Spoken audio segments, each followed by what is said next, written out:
ಆಹಾರ ಪದ್ಧತಿಯಲ್ಲಿ ಮೊಟ್ಟೆ ಅತ್ಯಂತ ಹೆಚ್ಚು ಚರ್ಚೆಗೆ ಒಳಗಾಗುವ ಆಹಾರಗಳಲ್ಲಿ ಒಂದಾಗಿದೆ. ಒಂದು ಕಡೆ ಇದು ಪೋಷಕಾಂಶಗಳ ಗಣಿಗೆಂದು ಪ್ರಶಂಸೆ ಪಡೆದ್ರೆ, ಮತ್ತೊಂದು ಕಡೆ ಇದರಲ್ಲಿರುವ ಕೊಲೆಸ್ಟ್ರಾಲ್ ಅಂಶ ಹಲವರಲ್ಲಿ ಗೊಂದಲ ಮೂಡಿಸಿದೆ. ಒಂದು ದೊಡ್ಡ ಕೋಳಿ ಮೊಟ್ಟೆಯಲ್ಲಿ ಸುಮಾರು 6 ಗ್ರಾಂ ಉನ್ನತ ಗುಣಮಟ್ಟದ ಪ್ರೋಟೀನ್, ಅಗತ್ಯ ಅಮಿನೋ ಆಮ್ಲಗಳು ಮತ್ತು ಪ್ರಮುಖ ಜೀವಸತ್ವಗಳು ಇರುತ್ತವೆ. ಮೊಟ್ಟೆಯ ಹಳದಿ ಲೋಳಿಗೆಯಲ್ಲಿ ಸುಮಾರು 180 ಮಿಲಿಗ್ರಾಂ ಕೊಲೆಸ್ಟ್ರಾಲ್ ಇರೋದ್ರಿಂದ ಇದನ್ನ ದೀರ್ಘಕಾಲದವರೆಗೆ ಸಂಶಯದಿಂದ ನೋಡಲಾಗ್ತಿತ್ತು. ಆದರೆ ಇತ್ತೀಚಿನ ವಿಜ್ಞಾನದ ಪ್ರಕಾರ ಸಮತೋಲಿತ ಆಹಾರ ಕ್ರಮದಲ್ಲಿ ಮೊಟ್ಟೆ ಅತ್ಯಂತ ಸುರಕ್ಷಿತ ಮತ್ತು ಪೌಷ್ಟಿಕಾಂಶಯುಕ್ತ ಆಹಾರವಾಗಿದೆ. ಪ್ರತಿದಿನ ಮೊಟ್ಟೆ ಸೇವಿಸೋದ್ರಿಂದ ದೇಹದ ಮೇಲಾಗುವ ಪರಿಣಾಮಗಳ ವಿವರ ನಾವು ನಿಮಗೆ ತಿಳಿಸ್ತೀವಿ. ಮೊಟ್ಟೆಯಲ್ಲಿರುವ ಪೋಷಕಾಂಶಗಳ ಭಂಡಾರದ ಬಗ್ಗೆ ತಿಳಿಯೋಣ. ಒಂದು ಮೊಟ್ಟೆ ಕೇವಲ ಉಪಹಾರದ ಪ್ರೋಟೀನ್ ಮಾತ್ರವಲ್ಲ, ಅದು ಇಡೀ ಜೀವಕೋಶಕ್ಕೆ ಬೇಕಾದ ಪೋಷಕಾಂಶಗಳನ್ನ ಒಳಗೊಂಡಿದೆ. ಇದರಲ್ಲಿ ವಿಟಮಿನ್ ಎ, ಡಿ, ಇ, ಬಿ12, ಫೋಲೇಟ್, ರಿಬೋಫ್ಲಾವಿನ್ ಮತ್ತು ಖನಿಜಾಂಶಗಳಾದ ಸೆಲೆನಿಯಮನ್ ಮತ್ತು ಜಿಂಕ್ ಸಮೃದ್ಧವಾಗಿದೆ. ಹಾರ್ವರ್ಡ್ ಹೆಲ್ತ್ ತಜ್ಞರ ಪ್ರಕಾರ ಆರೋಗ್ಯವಂತ ವ್ಯಕ್ತಿ ದಿನಕ್ಕೆ ಒಂದು ಮೊಟ್ಟೆ ಸೇವಿಸೋದ್ರಿಂದ ಹೃದಯಾಘಾತ, ಪಾರ್ಶ್ವವಾಯು ಅಥವಾ ಯಾವುದೇ ಹೃದಯ ಸಂಬಂಧಿ ಕಾಯಿಲೆಗಳ ಅಪಾಯ ಕಡಿಮೆ ಇರುತ್ತದೆ. ಪ್ರತಿದಿನ ಮೊಟ್ಟೆ ತಿನ್ನೋದ್ರಿಂದ ಆಗುವ 5 ಪ್ರಯೋಜನಗಳ ಬಗ್ಗೆ ತಿಳಿಯೋಣ.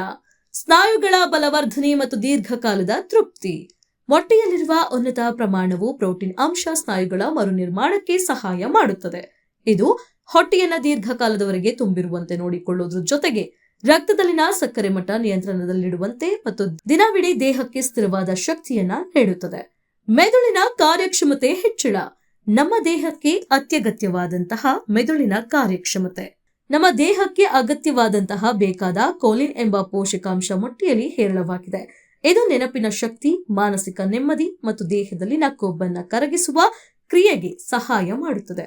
ಒಂದು ಮೊಟ್ಟೆ ನಮ್ಮ ದಿನದ ಅಗತ್ಯದ 1/4 ಭಾಗದಷ್ಟು ಕೋಲಿನ್ ಒದಗಿಸುತ್ತದೆ. ಕಣ್ಣಿನ ದೃಷ್ಟಿ ರಕ್ಷಣೆ.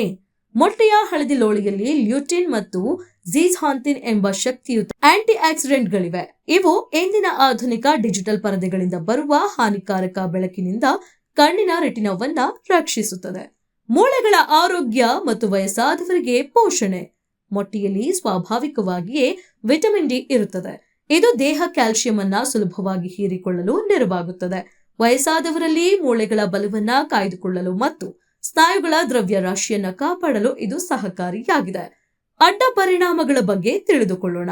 ಮೊಟ್ಟೆಗಳು ಆರೋಗ್ಯಕರವಾಗಿದ್ದರೂ ಎಲ್ಲರಿಗೂ ಒಂದೇ ರೀತಿ ಇರೋದಿಲ್ಲ.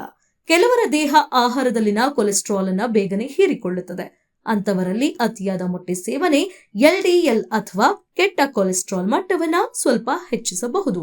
ಮಧುಮೇಹ ಅಥವಾ ಪ್ರೀ ಡಯಾಬಿಟಿಸ್ ಇರುವವರು ಮೊಟ್ಟೆಯ ಪ್ರಮಾಣದ ಮೇಲೆ ನಿಗಾ ಇಡುವುದು ಒಳ್ಳೆಯದು. ಸಾಮಾನ್ಯವಾಗಿ ಮೊಟ್ಟೆಯಿಂದ ತೊಂದರೆಯಾಗೋದಿಲ್ಲ. ಬದಲಿಗೆ ಅದನ್ನ ಬೇಯಿಸಲು ಬಹಳಷ್ಟು ಬೆಣ್ಣೆ, ಚೀಸ್ ಅಥವಾ ಅದರ ಜೊತೆ ತಿನ್ನುವ ಸಂಸ್ಕರಿಸಿದ ಮಾಂಸದಿಂದ ಹೃದಯದ ಆರೋಗ್ಯ ಏರುಪೇರಾಗುತ್ತದೆ.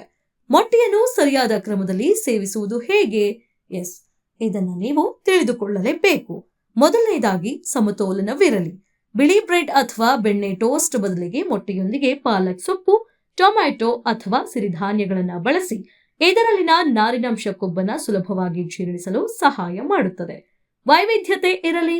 ವಾರದಲ್ಲಿ ಕೇವಲ ಮೊಟ್ಟೆಯನ್ನೇ ಬಳಸದೆ ಬೇಳೆಕಾಳುಗಳು, ಪನ್ನೀರ್ ಅಥವಾ ಟೋಫುಗಳನ್ನು ದಿನ ಬಳಸಿ. ಬೇಯಿಸುವ ವಿಧಾನ. ಮೊಟ್ಟೆಯನ್ನು ಎಣ್ಣೆಯಲ್ಲಿ ಹೆಚ್ಚು ಫ್ರೈ ಮಾಡುವ ಬದಲು ಆವಿಯಲ್ಲಿ ಬೇಯಿಸುವುದು, ನೀರಿನಲ್ಲಿ ಕುದಿಸುವುದು ಅಥವಾ ಕಡಿಮೆ ಎಣ್ಣೆಯಲ್ಲಿ ಸ್ಕ್ರಾಂಬಲ್ಡ್ ಮಾಡುವುದು ಉತ್ತಮ. ಇದು ಪೋಷಕಾಂಶಗಳನ್ನು ಹಾಗೆಯೇ ಉಳಿಸುತ್ತದೆ. ನಿಮ್ಮ ಕುಟುಂಬದಲ್ಲೇ ಹೆಚ್ಚಿನ ಕೊಲೆಸ್ಟ್ರಾಲ್, ಮಧುಮೇಹ ಅಥವಾ ಹೃದಯ ಕಾಯಿಲೆಯ ಇತಿಹಾಸವಿದ್ರೆ ಮಿತವಾಗಿ ಸೇವಿಸಿ. ಇಲ್ಲದಿದ್ರೆ ಮಿತವಾಗಿ ಮತ್ತು ಸರಿಯಾದ ಕ್ರಮದಲ್ಲಿ ಬೇಯಿಸಿ ತಿನ್ನುವ ಒಂದು ಮೊಟ್ಟೆ ಪ್ರಕೃತಿ ನಮಗೆ ನೀಡಿರುವ ಅತ್ಯಂತ ಸರಳ ಹಾಗೂ ಪರಿಪೂರ್ಣ ಪೌಷ್ಟಿಕ ಆಹಾರವಾಗಿದೆ.